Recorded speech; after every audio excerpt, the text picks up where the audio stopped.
प्रधानमंत्री पीक विमा योजना या योजनेच्या अंतर्गत ज्या शेतकऱ्यांना या सर्व गोष्टींसाठी समोर जावं लागत असून पिकाची भरपाई किंवा शेतकऱ्यांना मिळणारे जे अनुदान आहे ते कशा प्रकारे आहे, चला तर मी तुम्हाला सांगतो।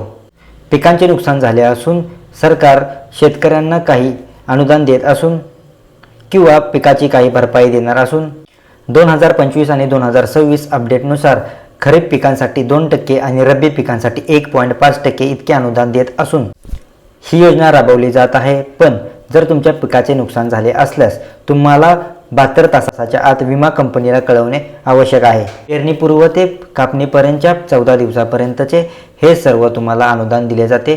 जर तुमच्या गारपीट किंवा वादळी वारा असे जर शेतकऱ्यांचे नुकसान झाले असून ह्या शेतकऱ्यांना देखील ह्या गोष्टीचा लाभ होऊ शकतो। 30% जर जास्त तुमचे नुकसान झाले असतात तर भरपाई पात्र किंवा आपत्ती उदाहरणार्थ गारपीट झाल्यास शेतकऱ्याला सुरक्षेनुसार भरपाई देखील दिली जाते। देखील PMFBY ही अधिकृत वेबसाईट दिली असून या पोर्टलवरती जाऊन तुम्ही देखील फॉर्म भरू शकता किंवा तुम्हाला सर्व अनुदान ह्याद्वारे किंवा तुम्हाला मिळू शकते। जवळच्या केंद्रामध्ये जाऊन तुम्ही ऑनलाईन किंवा ऑफलाईन देखील हे फॉर्म भरू शकता। बाकीचे मूल्यांकन त्वरित करण्यासाठी ह्यासाठी देखील ड्रोनचा वापर किंवा स्मार्टफोनचा देखील वापर केला जातो। त्याचबरोबर ज्या शेतकऱ्यांचे ह्यामध्ये नुकसान होईल ह्या शेतकऱ्यांना देखील ह्यामध्ये भरपाई मिळू शकते किंवा ह्या ड्रोनमुळे किंवा मोबाईल ॲपद्वारे तुमचे क्षेत्र देखील तुम्हाला मोजता येऊ शकते।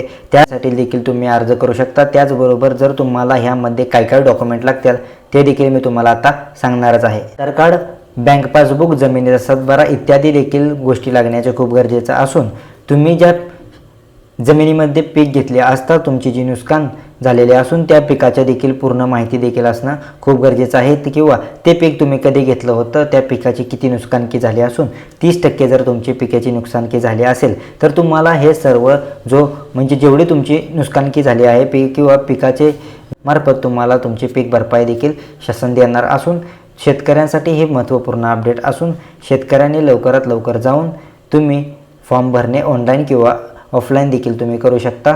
मी तुम्हाला पोर्टलवरती एक लिंक देखील देतो, तुम्ही ह्यावरती जाऊन देखील ऑफलाईन किंवा ऑनलाईन देखील हे फॉर्म देखील भरू शकता। जर तुम्ही आपल्या चॅनलवरती पहिल्यांदाच आला असेल तर आपल्या चॅनलला सबस्क्राईब करायला विसरू नका। धन्यवाद, भेटूया पुढच्या व्हिडिओमध्ये।